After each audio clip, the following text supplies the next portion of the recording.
Willkommen zu das nächste Abschnitt von das Buch Hohelied und ich bin immer noch in das erste Kapitel, der zweite Vers.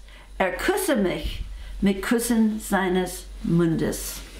Und ich will einfach weiter beschreiben, was diese Gebet, was diese Worte in andere Texte in der Bibel ausdrücken, damit man dein Gebetsleben erweitern kann. Und ein super Weg zu beten ist, nimm die Worte der Bibel und mach sich deinen eigenen. Dann sie werden Teil von dir. Und du drückst diese Sehnsucht aus zu Gott, natürlich, dann kannst du weiter erweitern in eigene Worte. Aber wenn wir lernen, diese Gebete zu singen, zu sagen, da vergrößern wir unseren Wortschatz, den Herrn zu preisen, und auch wir lernen eine Liebessprache. Und so, er küsse mich mit Küssen seines Mundes, könnte man auch ausdrücken in das, was Jesus in Johannes 7 sagt. Ich liebe diese Stelle. Johannes 7, Vers 37. An dem letzten, dem großen Tag des Festes stand Jesus und rief und sprach: Wenn jemand dürstet, so komme er zu mir und trinke. Wer an mich glaubt, wie die Schrift gesagt hat, aus seinem Leibe werden Ströme lebendigen Wassers fließen. Dies aber sagte er von dem Geist, den die empfangen sollte, die an ihn glaubten, denn noch war der Geist nicht da, weil Jesus war noch nicht verherrlicht worden. Okay, da sind die Juden haben gefeiert, ihr Feiern, sie haben zurückgeschaut auf der Wüstenwanderung, als der Felsen geschlagen wurde und aus dem Felsen fließt ein Strom. Und die feierten dieses Erlebnis in der Vergangenheit und Jesus steht auf und sagt: Bist du durstig? Ist jemand hier durstig? Und auch manchmal, du kannst dir vorstellen, in unserer christlichen Gemeinschaften und Welt und alles, was wir immer machen, Jesus steht immer in der Mitte und sagt: Bist du durstig für mehr Lebensrealität? Fühlst du dich ausgelaugt? Bist du durstig wirklich nach mehr Liebe? Bist du einsam? Bist du erschöpft? Bist du gelangweilt? Das muss ich sagen, oft bin ich gelangweilt. Du merkst, du brauchst mehr. Das reicht nicht nur beschäftigt mit sehr viel Aktivitäten oder gleichgültig, apathisch, selbstgefällig. Bist du satt mit weniger Götzen, minderwertige Götzen, die nicht wirklich Gott sind, aber wir fühlen unser Leben, weil wir wollen mehr von Leben. Und Jesus sagt: Bist du durstig?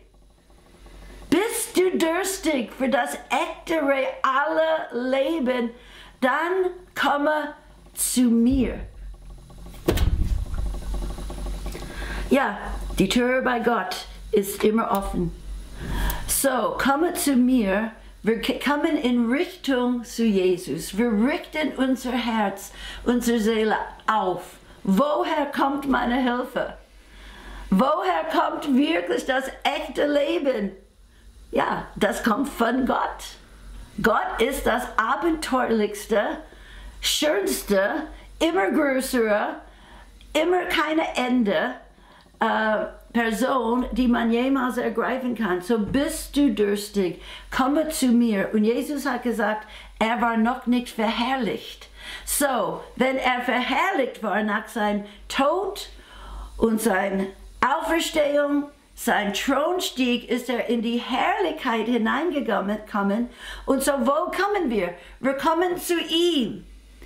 In der höchste Ort. Wir kommen zu ihm und aus Christus fließt der Strom der Gnade, der Liebe, ständige Belebung, ständige Erquickung, ständige Offenbarung, der Heilige Geist, die Fülle Gottes, ständige, wirklich Belebung auch von deinem ganzen Geist, dann deine Seele und dein Leib. So, komme zu mir in meine Gegenwart, in meine Nähe. Der Weg ist geöffnet. Ich habe alles getan. Du bist rein, du bist heilig. Du kannst immer kommen, auch bedürftig und unreif. Komme und trinke. Wow! Ja, komme zu mir und trinke. Wer an mich glaubt, und dieses Wort von Glaube ist nicht nur eine Glauben an etwas, du glaubst hinein in ihm. Du kommst in eine Einigung mit ihm. Du trinkst und dann ein Trink kannst du einen Fluss mit solcher Kraft, die aus deiner Innersten fließt und anderen wirklich ein Trink von lebendigem Wasser gibst. Und das ist wie wir bleiben frisch. Das ist wie wir bleiben fruchtbar. Das ist wie wir bleiben wirklich voller Leben in dieses Beziehung.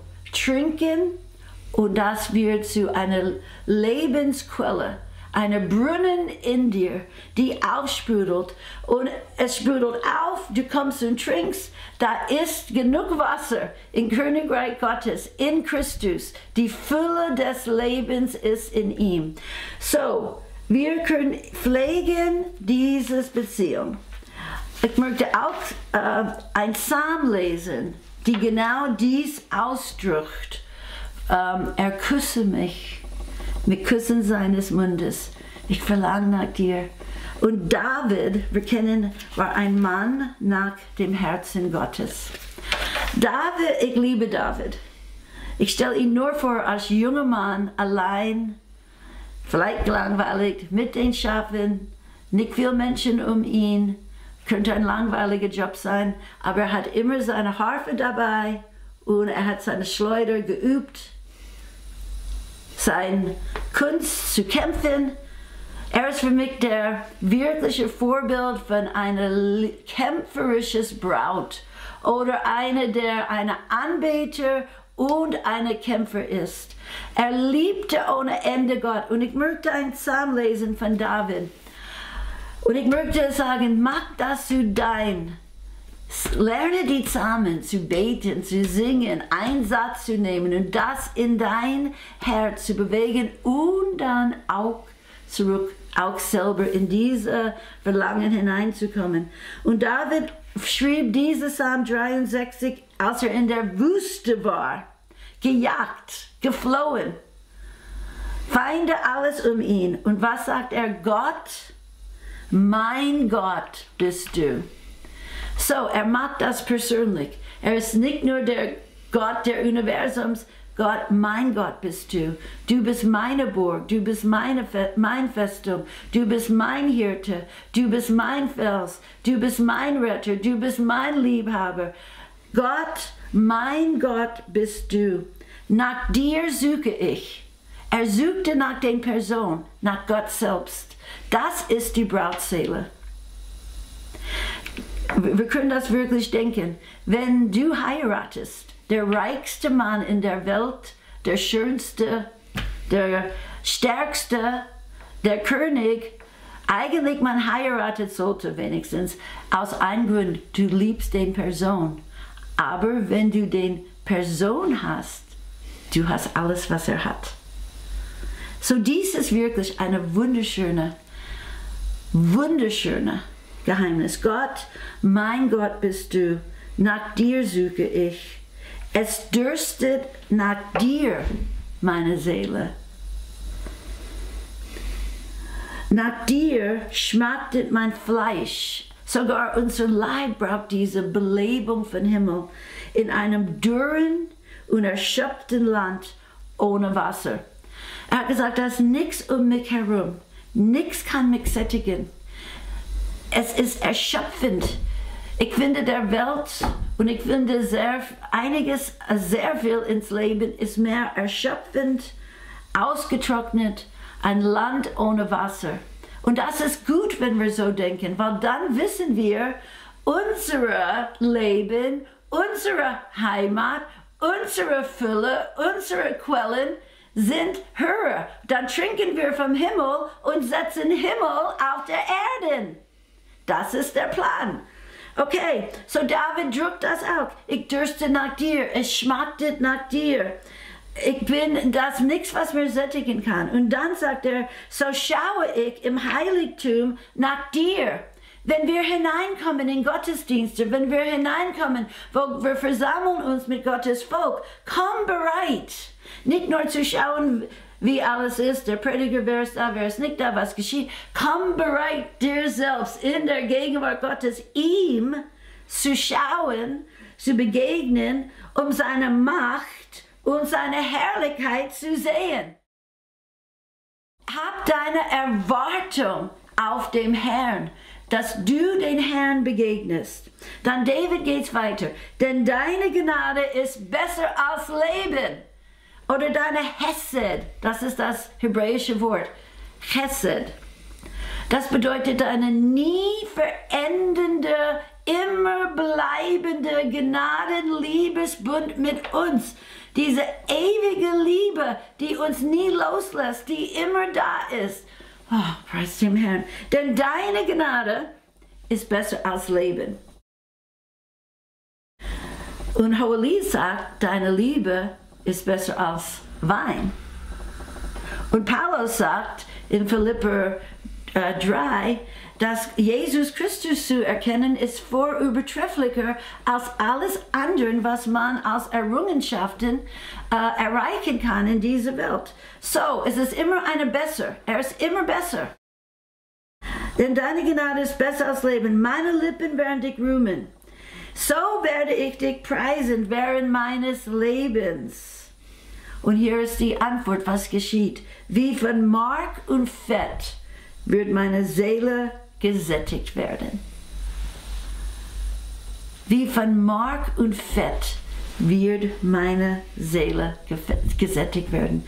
Unsere Seele soll sein wie ein bewässerter Garten mit aller möglichen Liebe, Freude, Geduld. Und das kommt aus dieser Beziehung zu Gott. Die Frucht des Geistes können wachsen. Du bist gesättigt. Ich muss sagen, ich war ein sehr gelangweiligter Mensch oder eine sehr leere Person oder eine sehr bedürftige Person. Ich habe auch diese Liebesquelle in mir nie wirklich mit irgendwas auf dieser Erde oder durch irgendeinen Menschen gesättigt gefühlt haben.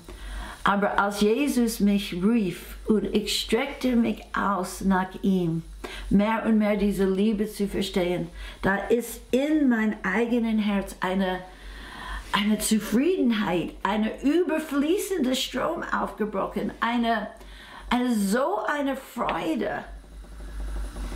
Und jetzt ist das fast 50 Jahre, dass ich mit dem Herrn lebe, als ich 18 war. Eigentlich habe ich mich bekehrt, als ich 18 war, ja.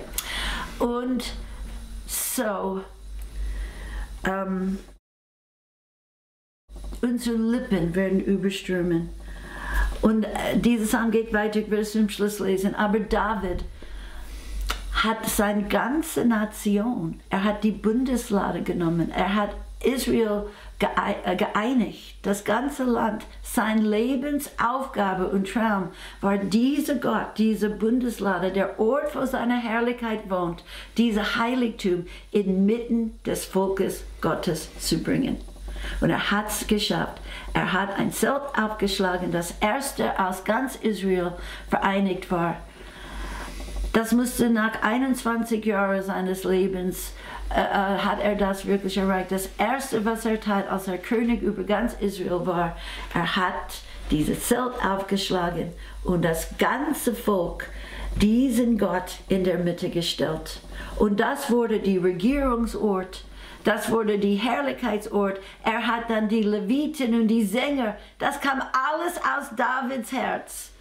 Menschen, die ständig 24 Stunden, 7 Tage in der Woche, haben wie David dem Herrn gepriesen, gesungen, gelobt. Und David sagt zum Schluss dieses Psalm, denn du bist mir zu Hilfe geworden.